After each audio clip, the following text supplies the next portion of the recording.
We often think that resetting our home for a new year means doing more bigger cleanouts, stricter routines, and dramatic changes that promise a fresh start.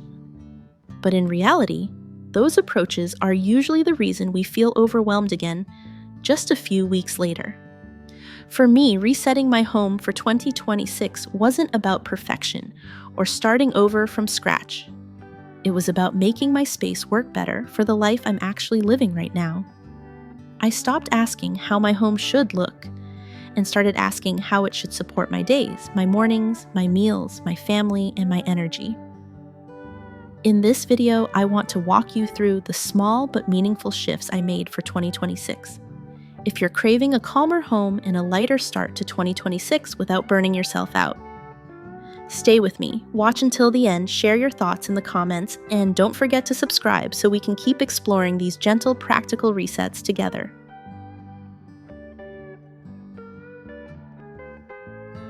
First, we're starting with decluttered personal items.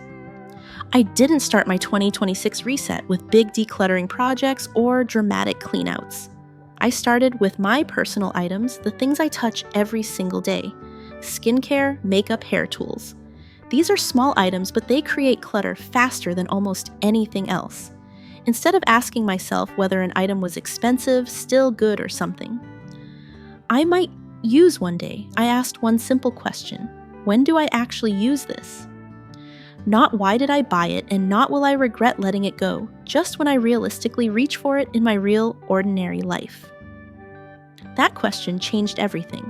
I realized how many products I was keeping for a special occasion version of myself that rarely shows up. The fancy skincare I saved for weekends, the makeup I kept for events that never came. In reality, I used the same few items over and over, while the rest quietly took up space and mental energy. So I stopped organizing by category and started organizing by frequency. The things I use every week stayed front and center. The items I reach for occasionally went lower or further back. And the products I couldn't remember using at all went into a small 30-day review box. No pressure, no guilt, just a pause. What surprised me most was how much lighter my mornings felt afterward. Clear surfaces meant fewer decisions. Fewer decisions meant a calmer start to the day. I wasn't digging through drawers or negotiating with myself about what to use I already knew. Tomorrow's video kicks off a gentle 2026 declutter challenge, starting with the items you use every day. It's practical, eye-opening, and something you'll genuinely need. Don't miss it. Once my mornings felt lighter, it was clear this reset wasn't just about my vanity. That same clarity needed to carry into the kitchen.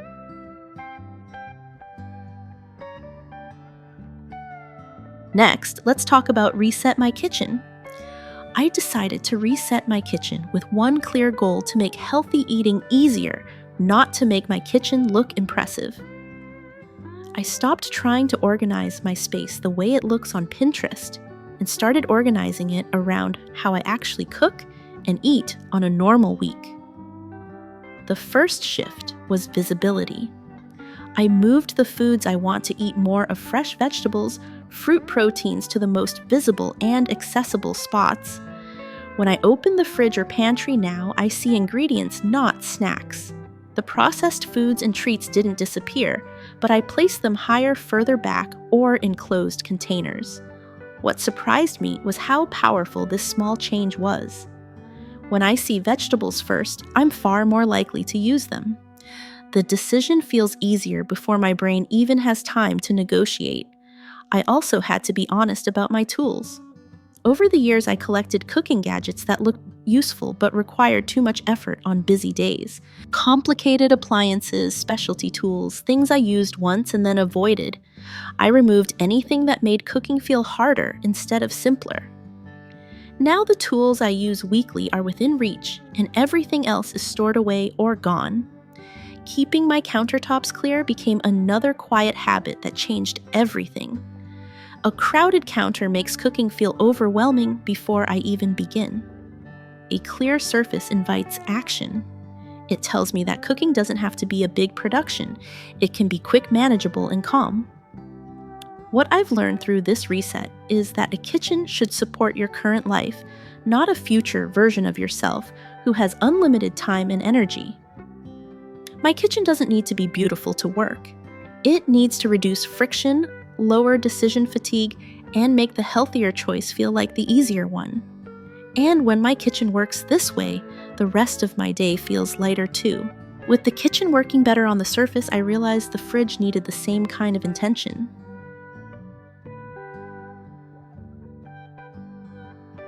Now we're moving into reset my fridge. I stopped treating my refrigerator like a storage unit and started treating it like a tool. A tool that either supports my health or quietly works against it. That shift changed how I organized everything inside. I began by emptying the fridge completely, not to deep clean for appearances, but to actually see the space. When the shelves were bare, it became obvious how much food I was buying with good intentions, but never using. Half-used sauces, vegetables bought for recipes. I never made leftovers. I kept moving from shelf to shelf. Letting those go wasn't wasteful, it was honest. Next, I set simple rules for where things belong. Ready-to-eat foods and items that expire quickly go on the top shelf where I can't ignore them. My main cooking ingredients, proteins, vegetables, dairy, live in the middle right at eye level. The bottom drawers are for things I use less often. Nothing complicated, just clear logic. I also stopped shopping for a perfect week.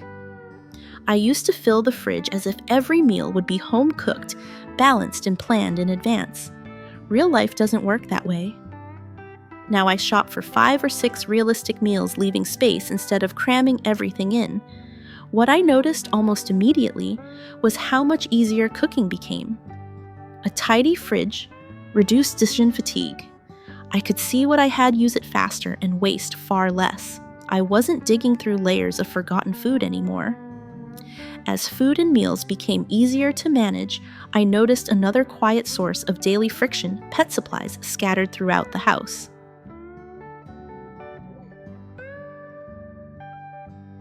After that, I'm sharing organizing pet supplies. One of the most overlooked areas in my home reset for 2026 was pet storage. Not because it isn't important, but because pet items slowly spread throughout the house until they feel unavoidable. Food treats, toys, grooming tools, medications, extra bowls, everything. Seeing it all together was eye-opening.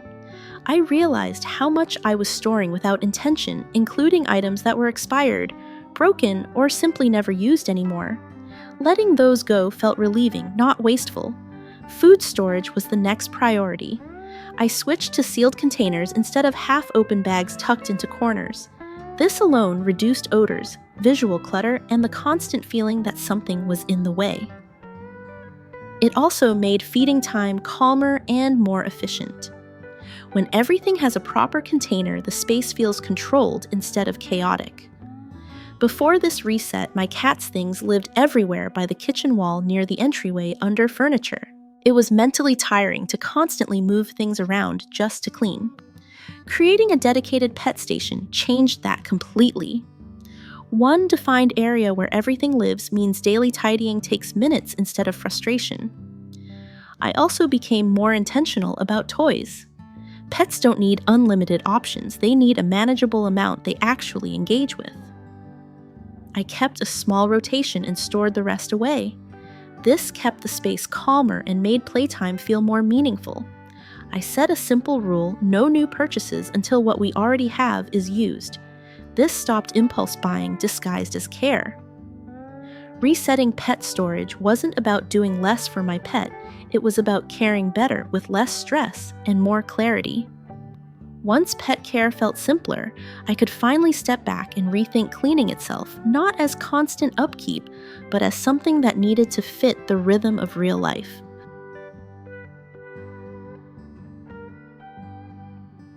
At this point, let's talk about made cleaning fit real life. Rather than chasing a constantly spotless home, I chose 3 non-negotiable tasks that matter most for our everyday life. For me, those are clearing the kitchen counter, emptying the sink, and keeping the dining area floor manageable. When these 3 areas are under control, the whole house feels calmer even if other spaces are still in progress. I also gave myself permission to have unfinished zones. Rooms or corners that are actively being figured out, reorganized, or simply lived in. Before, these spaces made me feel behind. Now I see them as part of a process, not a failure. Letting go of the expectation that everything needs to be done at once made cleaning feel lighter and more realistic. One of the biggest changes was my intention behind cleaning. I no longer clean to prove that I'm capable or disciplined. I clean to support tomorrow. A clear counter in the morning means less stress before the day starts. An empty sink at night gives me a sense of closure. These small resets carry me forward. Each evening, I spend about 10 minutes doing a gentle reset. Not a deep clean, just enough to bring the space back to neutral. I stop when it feels sufficient, not when everything is perfect. Learning when to stop has been just as important as knowing where to start. What I've learned is that consistency doesn't come from doing more. It comes from lowering the bar to something sustainable. When cleaning fits into my life instead of competing with it, it stops feeling like a burden and starts feeling like quiet care. That shift made me realize something else. Many of my cleaning struggles started before items even entered the house at the point of buying them.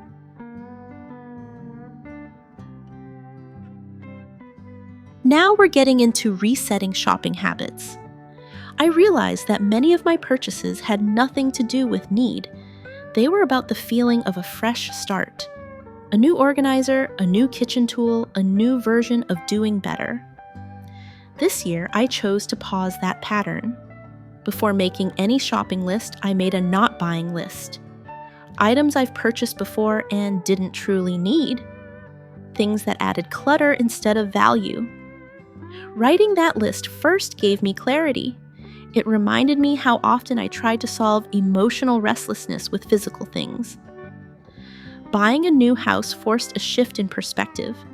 Bigger responsibilities made careless spending feel heavier. I became more aware that every purchase isn't just about money, it's about space, maintenance, and attention. That awareness changed how I decide. One rule I now follow is simple. If I buy something new, it must already have a place to live in my home. Not a future spot I'll figure out later, but a clear existing space. If I can't name where it will go, I don't buy it. I also stopped buying items that serve the same function as something I already own. A slightly better version is still a duplicate. Instead, I focus on using what I have until it's genuinely worn out. This alone reduced impulse purchases more than any budget ever did.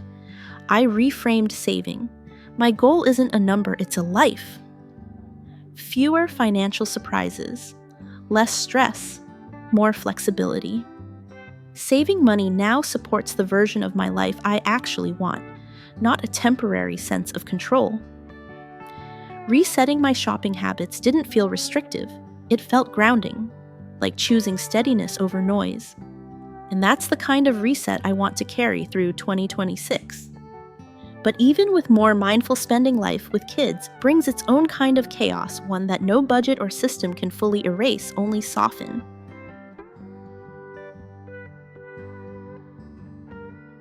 Next, this is homes with children.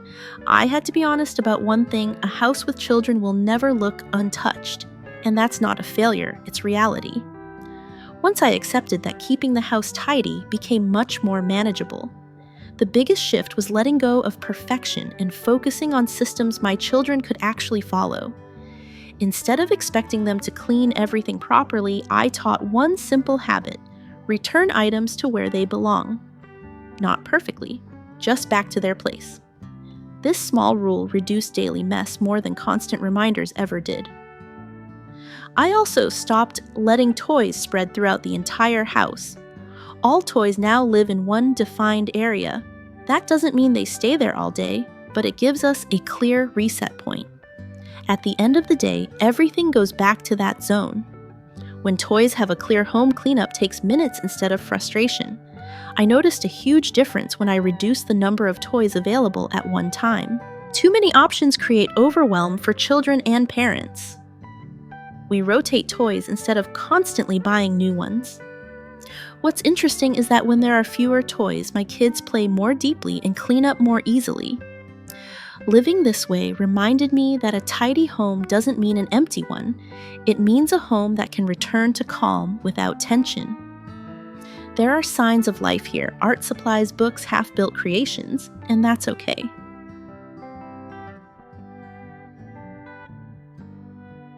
Right now, we're talking about functional with fewer tools. For a long time, I believed that cooking well required having the right gadget for every task. In reality, that belief was slowing me down. I started by keeping only the tools I use at least once or twice a week. If an item didn't earn its place through regular use, it went away. This wasn't about minimalism for the sake of it, it was about removing friction. The less I had to dig, stack, or move things around, the easier it was to start cooking. I also had to be honest about how many tools I bought because of recipes I saw online. Special slicers, niche appliances, single-purpose items that promised efficiency but added complexity. Most of them were used once and then avoided. Letting them go felt like admitting that my real kitchen life looks different from the one I sometimes imagine, and that was freeing. One of the most practical changes I made was reducing the number of dishes we use daily. Fewer plates, bowls, and cups naturally meant fewer items to wash. Less cleanup made cooking feel less like a chore and more like a manageable part of the day. I also started using the same items for multiple purposes. One good pan instead of 3, one sturdy bowl instead of several specialty ones. This simplified not only storage but also decision-making while cooking. What surprised me most was how much easier cooking became with fewer tools. A clear, functional kitchen invited action instead of hesitation. I didn't need a perfect setup, I needed a usable one.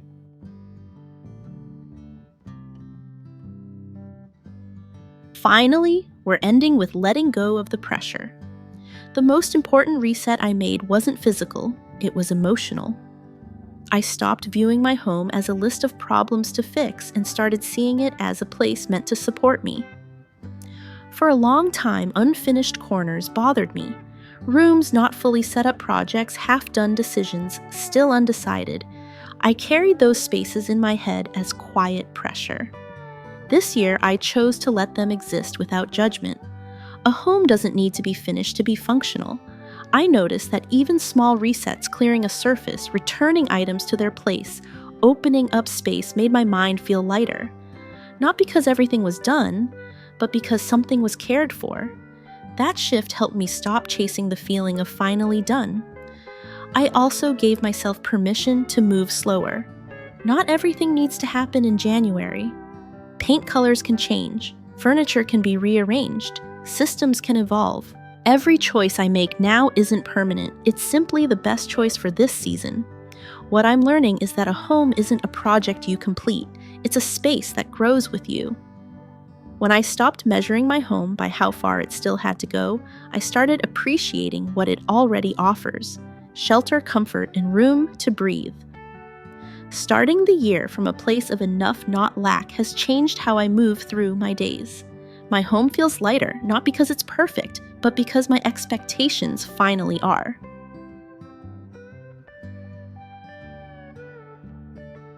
To wrap this up, resetting your home for 2026 is about small, intentional shifts that make daily life calmer, lighter, and more supportive. From decluttering personal items to simplifying the kitchen, shopping with purpose, and letting go of perfection, each reset is meant to work with your real life, not against it. If you're feeling overwhelmed, tired of starting over, or just craving a calmer rhythm at home, I want you to know you're not alone. I'm walking through this reset right alongside you. I also have a dedicated video about a gentle, everyday decluttering reset for 2026, focused on the items you use daily, and you should watch it right after this. It's incredibly practical, and missing it would truly be a loss. If this video helped you, please like it, share it, and subscribe, because you deserve a life that feels lighter, more intentional, and easier to enjoy. And don't forget to pass these ideas along to friends and family who could use them too.